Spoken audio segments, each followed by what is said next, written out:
E aí, pessoal, tranquilidade total? Vamos lá continuar nossos estudos aqui da área da fisiologia, né? Ainda com o sistema endócrino. Hoje nós vamos falar de alguns outros hormônios, algumas outras glândulas e vamos tentar fazer com que a aula seja bem produtiva para que vocês possam ter o máximo de conhecimento possível, né? Que a gente possa trocar bastante ideia aí quando tiver o nosso retorno às aulas presenciais. Bom, nós vamos continuar falando aqui da glândula suprarrenal ainda, né? A gente falou da glândula suprarrenal, né, quando falou sobre a adrenalina, né, a noradrenalina, mas agora nós vamos focar em dois outros hormônios, principalmente, que estão sendo liberados aí. Um deles se chama cortisol, tá? Esse cortisol, vamos lá, como é que ele vai funcionar? Nós vamos ter lá um estresse, como a gente falou na aula passada, um estresse percebido aí pelo sistema nervoso central, tá? O sistema nervoso central, né, ele vai ativar imediatamente uma glândula chamada hipotálamo, né? Essa que é uma glândula que a gente pode observar lá na anatomia, ela está muito próxima ali do nosso cérebro, está muito próxima do nosso encéfalo, e ela vai ativar a hipófise, que é uma outra glândula, elas estão juntas, né? Alguns até chamam de eixo hipófise hipotálamo, como se fosse uma coisa só. Enfim, eu não vou entrar no mérito aqui de como isso funciona. Mas o que a hipófise vai fazer? Ela vai liberar um hormônio chamado hormônio adrenocorticotrófico, ou ACTH. Esse ACTH é um hormônio peptídico, vai ser liberado na corrente sanguínea e ele vai chegar lá na glândula suprarrenal, ó. Tá vendo? A mesma glândula que libera a adrenalina. Qual é a diferença aí do estímulo? Primeiro, o estímulo da adrenalina, se vocês lembrarem bem da aula anterior, ele vai ser induzido pelo sistema nervoso simpático. Então vai ser uma ativação neural da glândula suprarrenal. Essa liberação aqui de ACTH vai fazer um estímulo hormonal para a suprarrenal, fazendo com que a suprarrenal libere dois hormônios, o cortisol, tá aqui, que vai ser o nosso foco agora, e um outro hormônio chamado aldosterona, que a gente vai falar um pouquinho dele mais tarde. Agora nosso foco vai ser o cortisol. E eu gosto muito de falar do cortisol, porque o cortisol é muito estigmatizado, né? Eu até brinco às vezes com os alunos que eu falo assim, se você entrar numa sala de musculação com o pessoal lá do fisiculturismo, o pessoal do bodybuilding, né? Se você for um cara muito corajoso, vai lá para o meio da sala, opa, peraí, isso aí quando tiver acabado todo esse processo, né, de isolamento, né, que as salas estiverem novamente sendo ocupadas, né, aí quando a sala estiver bem cheia, aquele horário que a sala estiver bem cheia lá com o pessoal treinando, você chega lá no meio da sala e grita assim, viva o cortisol! E aí a gente vai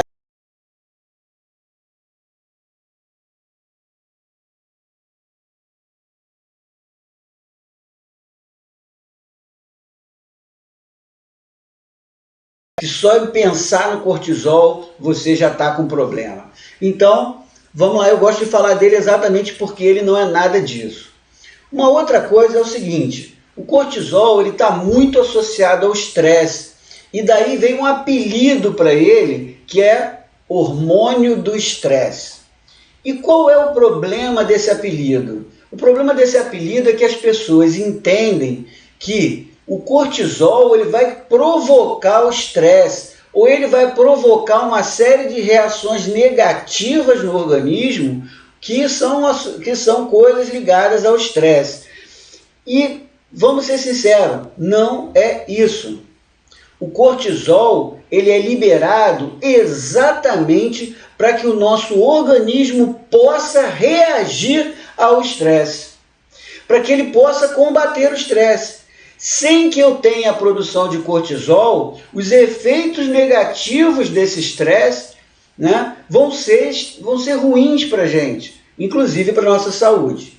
E aí a gente precisa fazer de novo aquele pequeno parágrafo aí, ou desculpa, aquele pequeno parênteses, né, para a gente falar de novo um pouco do estresse aqui, que o estresse aqui ele não pode ser entendido só como o estresse emocional, né, tipo, pô, você foi mandado embora, cara.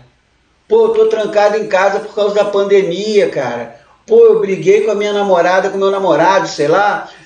E aí? Aí esse é um estresse emocional. Tô parado no trânsito aqui no engarrafamento. Esse estresse é um estresse emocional. Mas o exercício físico é um estresse físico. É estresse também. E esse todo sinalização aqui que vai calhar no cortisol acontece tanto no estresse emocional quanto no estresse físico. É muito importante que a gente tenha essa noção, que a gente tenha essa atenção. E isso também que leva o pessoal do fisiculturismo, né, principalmente o pessoal que está querendo aumentar a massa muscular, leva eles a um certo temor, né, quanto à questão aí da presença do cortisol na corrente sanguínea. Mas vamos lá aí, então, entendido que quando a gente estiver falando de estresse aqui, eu posso estar falando do estresse emocional, do estresse, né, no trabalho, do estresse numa relação, do estresse do exercício físico, do estresse de ter que fazer algum trabalho físico, braçal, né? Eu estou falando de qualquer tipo de estresse, não só do estresse emocional. Legal. Vamos lá. Então o cortisol, ele é um hormônio que a gente classifica ele como um hormônio esteroide. E aí eu já tinha explicado isso anteriormente. O que é um hormônio esteroide? Ele, para ser sintetizado, ele depende do cortisol. Ele depende do colesterol. Então o colesterol vai ser a matéria-prima para fazer o cortisol. E o cortisol é um hormônio endócrino. O que significa isso? Ele vai ser produzido por uma glândula chamada suprarrenal e vai ser liberado na corrente sanguínea e vai se espalhar pelo corpo todo. Como eu fiz na aula anterior, eu não vou falar de todos os tecidos que o cortisol afeta. Eu não vou falar de todos os órgãos que o cortisol afeta. Eu vou falar de alguns que eu acho que são interessantes a gente comentar, principalmente quando a gente está falando aqui da parte da educação física, né, da prática de exercício e do esporte. Né? Então, vou focar no músculo, no fígado, no tecido adiposo e aqui no sistema imunológico. Bom, então vamos lá. O que acontece quando eu tenho lá aquele estresse? Eu tenho estresse, eu tenho uma resposta de liberação do cortisol e esse cortisol vai chegar ao músculo, aos receptores de cortisol do músculo. Uma série de coisas, mas tem 3 coisas importantes que vão acontecer aqui que eu vou focar. Uma delas, aumenta a glicólise. O que significa isso? O músculo vai usar mais glicose, ele vai quebrar mais glicose. Isso para tentar produzir uma quantidade maior de ATP. Né? Ele vai começar também a fazer a glicogenólise. Qual é a ideia disso? A gente tem que lembrar que a glicogenólise é a quebra do glicogênio muscular. Lógico, se ele vai fazer mais glicólise, ele precisa de mais glicose. E como é que ele vai usar glicose se ele não tiver glicose disponível? E se ele usar muita glicose do organismo, pode começar a faltar a glicose para outros órgãos, para outros sistemas. Então, ele usa a sua própria reserva de glicose, que é o glicogênio. E também vai fazer proteólise. Ele também vai promover a quebra de proteína muscular. Daí vem o grande medo que os cultuadores do físico, que esperam ter hipertrofia muscular, têm com o cortisol, que é essa questão aqui da proteólise. Porém, a gente tem que lembrar que quando a gente faz proteólise e quebra proteína, a gente está liberando aminoácidos. E aminoácidos são importantíssimos, ou podem vir a ser importantíssimos, para produzir energia. E aí, num momento de estresse, né? Lembra lá daquela expressão que eu utilizei, luta ou fuga, né? Eu preciso de energia para o meu músculo reagir. E aí eu posso obter energia através dos aminoácidos. E entre crescer e sobreviver, obviamente que o organismo vai preferir sobreviver. Ok, dando sequência então, vamos lá para o fígado. E o que é o fígado? O fígado vai ter os seus receptores de cortisol e vai reagir a esse cortisol. Vai reagir como? Aumenta a gliconeogênese. O que é a gliconeogênese? Mais uma vez, gliconeogênese é a síntese de glicose a partir de outras substâncias, como por exemplo o lactato. Então, o lactato vai ser um substrato para produzir glicose, né? Outra coisa, os hepatócitos também vão fazer glicogenólise. E o que significa? Olha lá, a gente já falou no músculo. Glicogênio que está armazenado vai ser quebrado e vai liberar essa glicose. Então, é mais glicose disponível. E também vai fazer proteólise, ou seja, vai promover a quebra de proteínas lá dentro do fígado. Ok?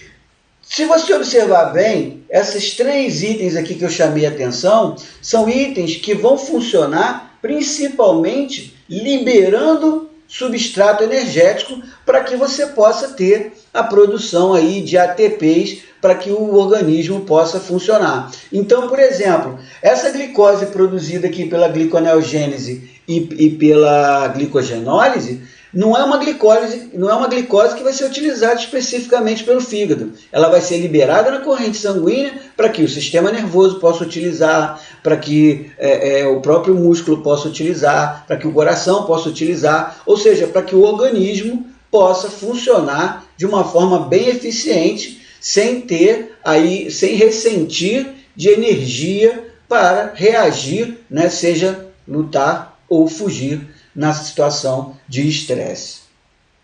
Legal. E na suprarrenal? E no tecido adiposo, né? A suprarrenal, né, a glândula lá que vai liberar o cortisol. O que vai acontecer no tecido adiposo? Vai acontecer a lipólise. E aí, para que serve essa lipólise? Quebra o lipídio, libera o ácido graxo, esse ácido graxo vai ser usado também como substrato energético. Então você pode observar que essa função aí do cortisol, ela é importantíssima. Imagina se você está lá na academia, você está treinando, ou qualquer outro lugar. Estou usando o exemplo da academia, que é onde normalmente o pessoal mais tem medo do cortisol. Então você está lá na academia, você está treinando, você está empurrando peso, você está puxando peso, você está fazendo força, você precisa de muita energia. E aí o cortisol não é liberado.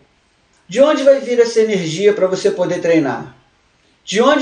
Como que você vai conseguir ressintetizar o ATP, né, se você não tem glicose sendo liberada, sendo produzida? Como que você vai fazer isso sem ter ácido graxo para fornecer energia? Você precisa disso. Essas são situações que vão acontecer, né, e que vão te ajudar a render melhor no treinamento, né? Vamos supor agora numa outra situação, numa situação de luta ou fuga, né? Ou vamos pensar numa situação em que você está em jejum. Mas não é o jejum que você faz voluntariamente, não voluntariamente também. Mas imagina, você está sem acesso ao alimento. Então, de onde vai vir aí a glicose para os seus neurônios poderem funcionar durante o exercício físico? Durante esse jejum. De onde você vai tirar energia, né, para o seu coração continuar contraindo e enviando o sangue através do sistema cardiovascular? Você vai precisar de energia, você não está comendo. De onde virá essa energia? Essa energia virá dos estímulos causados pelo cortisol no tecido adiposo e no fígado principalmente. Né, o fígado vai ser o principal fornecedor aí de ácido graxo, de glicose, e o tecido adiposo fornecedor dos ácidos graxos que você precisa para fazer essa energia.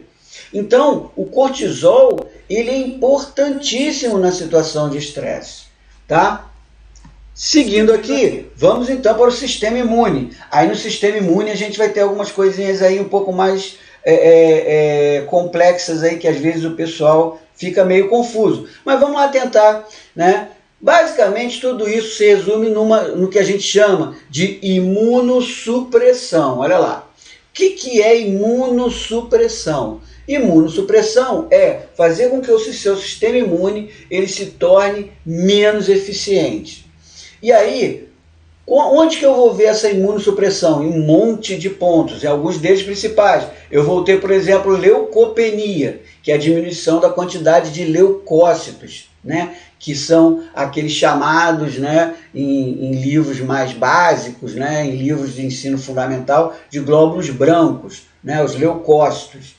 Nós vamos ter neutropenia e linfopenia. Neutropenia e linfopenia, né, neutrófilos e linfócitos, são 2 tipos de células, né, são 2 tipos de leucócitos. que são células do sistema imunológico.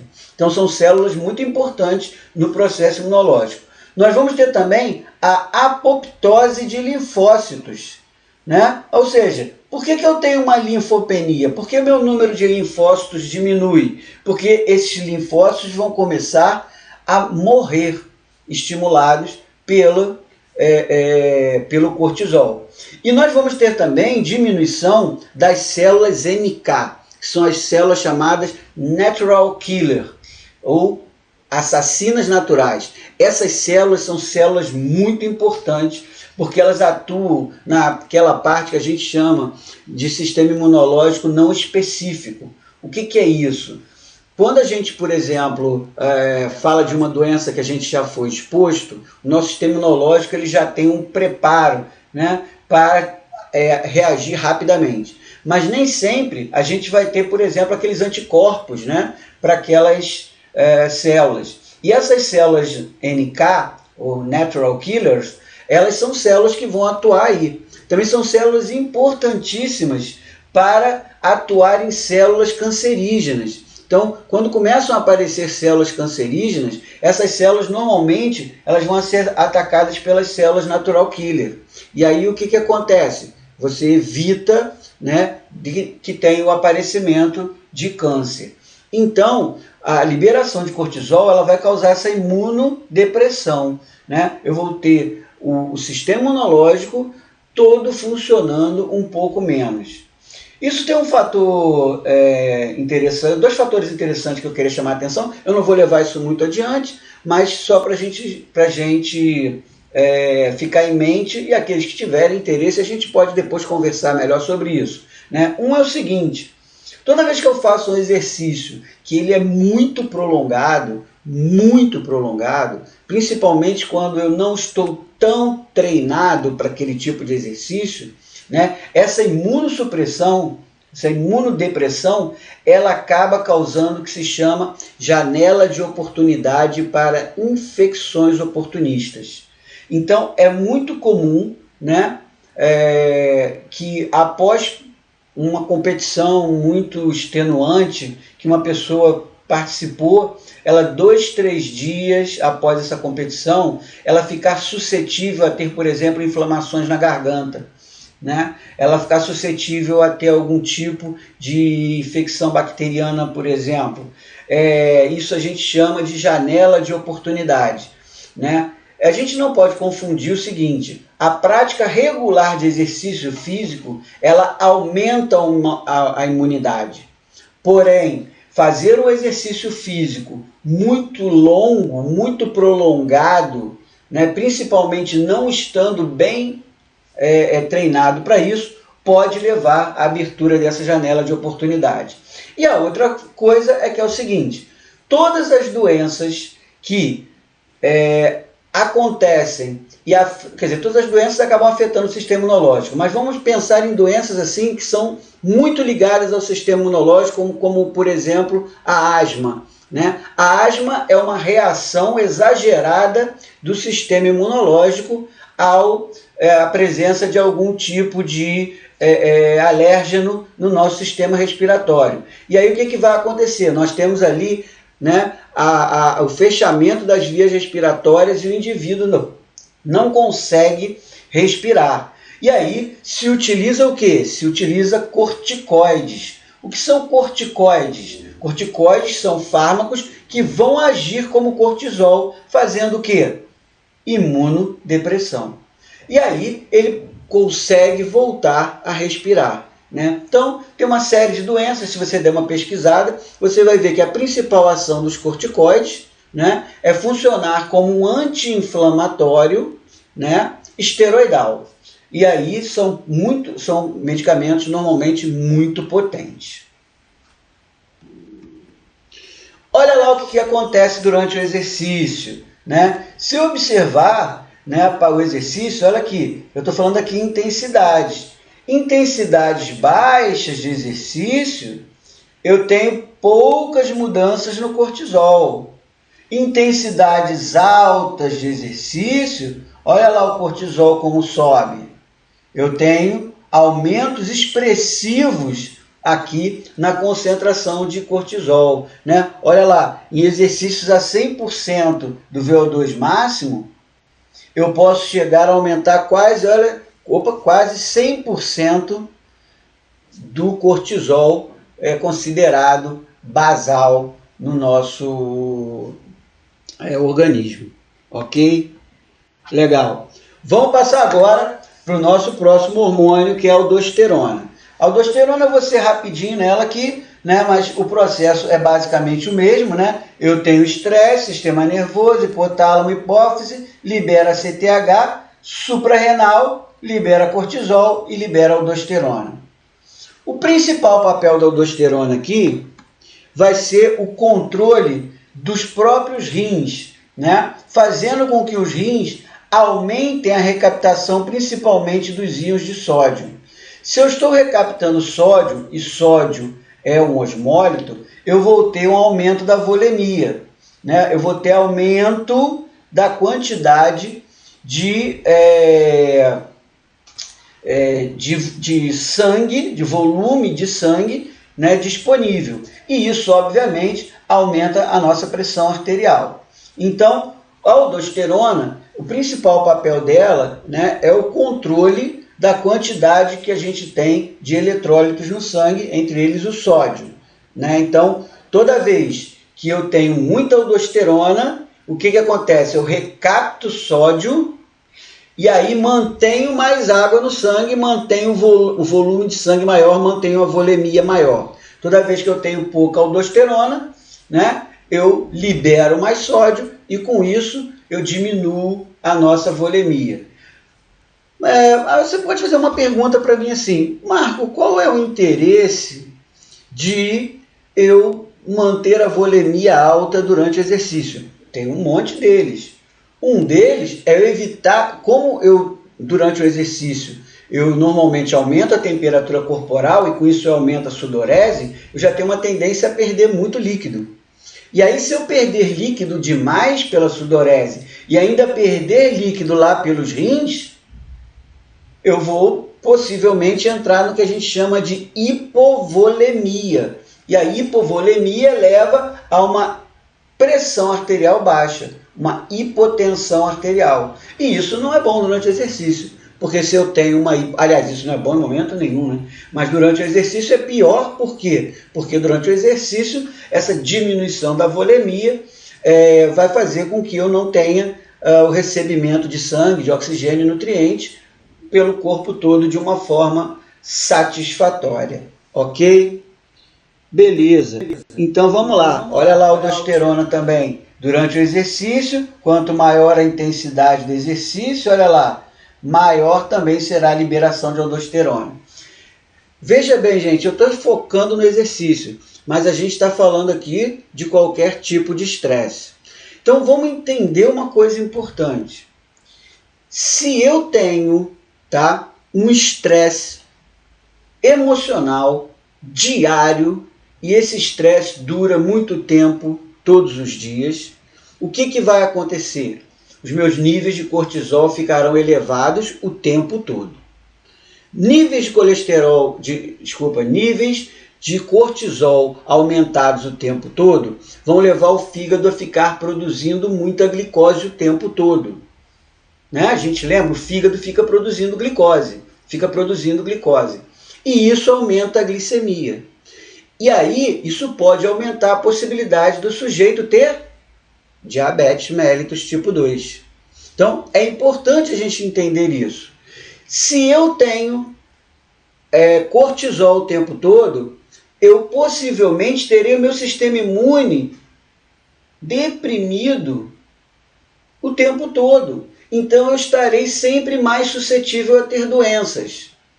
Se eu tenho estresse o tempo todo, eu vou ter aldosterona sendo liberada em grandes quantidades o tempo todo. Ou seja, eu vou reter mais água, vou manter minha pressão arterial elevada mais tempo. Isso vai fazer o quê? Vai fazer com que eu tenha aumento do meu risco de hipertensão. Então, pessoal, é muito importante a gente entender o seguinte: uma coisa eu preciso liberar cortisol toda vez que eu tenho estresse. Isso é importante, porque isso vai me ajudar a manter a glicemia, vai me ajudar a manter a pressão arterial, vai me ajudar em um monte de coisas. Porém, se eu passo em estresse muito tempo, né, eu vou ter os prejuízos relacionados a isso. Né? E alguns desses prejuízos estão relacionados principalmente ao cortisol, mas também à aldosterona. Então a gente tem que tomar muito cuidado. Vamos trazer isso para o exercício. Treinar é muito bom, mas se eu treinar em excesso, meu cortisol estará lá em cima, minha aldosterona estará lá em cima, minha glicemia vai estar lá em cima, ou seja, isso também pode me levar a um excesso de treinamento, né, ou overtraining, né, como é chamado. Então é muito importante a gente entender o seguinte: o cortisol, ele não é do mal, ele não é negativo, ele não vai causar problemas a não ser que eu esteja causando um aumento excessivo desse cortisol, um aumento excessivo desse estresse, seja por exercício durante tempo muito prolongado, mais treino do que eu deveria treinar, ou estresse emocional o tempo todo, estresse no trabalho o tempo todo, estresse no trânsito o tempo todo. Essas situações, elas realmente podem levar o sujeito a doenças essas provocadas, né, pelo excesso de cortisol. Mas isso não significa que eu deva diminuir a produção de cortisol. O que eu preciso fazer é não deixar que ela aumente excessivamente. Eu tentar inibir a produção do cortisol vai ser negativo para o organismo. Ok?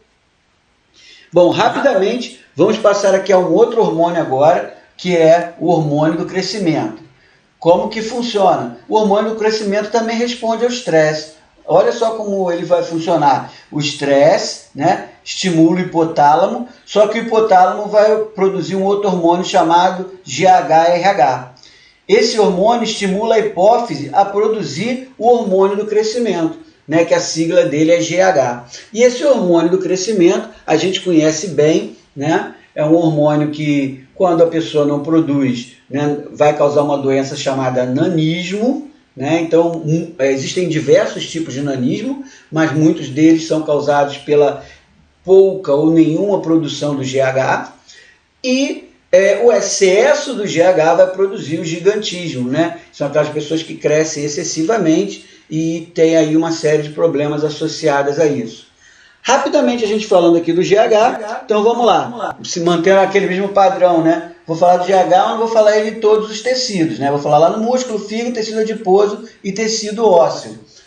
O GH não é estimulado só pelo estresse, tá? Nem o cortisol também, mas eu não vou entrar nesse mérito que a gente está focando no estresse. Mas toda vez que o GH é liberado, o que vai acontecer? No músculo, aumento a síntese de proteína e aumento a síntese de um hormônio chamado hormônio de crescimento fator de crescimento semelhante à insulina tipo 1, que a sigla em inglês é IGF-1. Tá? Esse hormônio também é um hormônio extremamente anabólico, ele ajuda muito no crescimento muscular. Então, o GH é um hormônio que ajuda a sintetizar mais proteínas e ele é um hormônio que ajuda a aumentar a massa muscular. No fígado, aumenta a síntese de proteínas, aumenta a síntese de IGF-1 também, aumenta a gliconeogênese, ou seja, ele ajuda a produzir mais glicose e também causa hiperplasia no fígado. O que é hiperplasia? Hiperplasia é o número do aumento de células hepáticas. No tecido adiposo, o GH aumenta a lipólise, a quebra de lipídio. Né? Então aumenta também a possibilidade de você liberar mais ácido graxo para produzir mais energia.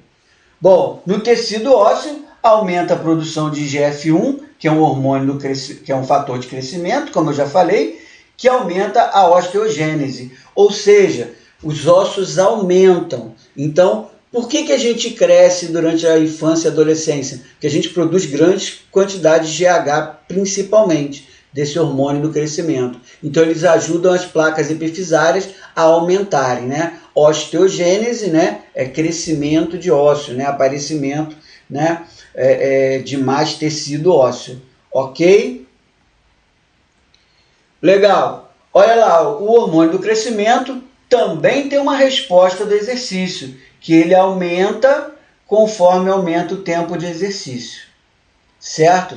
Então, o exercício ajuda também no aumento agudo da produção de GH. Aí tem uma discussão que será que esse aumento agudo da produção de GH vai provocar o aumento da síntese de proteínas? Vai aumentar o crescimento muscular? Alguns autores defendem isso, outros não. Isso ainda está uma discussão aí no meio científico.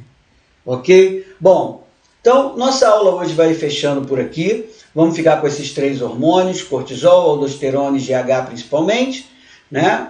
E eu espero que tenha sido uma aula produtiva, que tenha sido uma aula legal. Eu estou tentando fazer aulas o mais próximo possível daquilo que a gente estaria fazendo se estivesse junto, exceto a questão das nossas perguntas que sempre surgem. E quando a gente fala de hormônio, é uma coisa também que o pessoal na educação física tem uma curiosidade enorme. Então aí estão os canais para a gente dar uma olhada, se vocês quiserem. Eu tenho uma postagem no Instagram sobre o cortisol, quem tem medo do cortisol. Se você puder dar uma visitada lá no Instagram, Marco Machado 1, pesquisa lá, dá uma lida lá sobre o cortisol, que está bem bacana esse post, né? E não pode esquecer nunca do seguinte, material que eu recomendei no início do semestre. Os vídeos, eles não são o único meio de estudo. Eu trago aqui bastante informação, o máximo que eu posso fazer. Não quero fazer vídeos muito longos, porque senão o aluno também fica meio de saco cheio de ficar vendo, eu entendo. Mas, independente da aula ser presencial ou da aula ser gravada em vídeo, o material recomendado, né? Então, por exemplo, lá os cadernos referência do esporte tem resumos muito bons sobre essa questão de hormônio, né? E os livros de fisiologia, né, tem trabalhos muito bons para isso também, ok? Fica aí o meu abraço para vocês e espero poder reencontrar vocês aí presencialmente o mais rápido possível.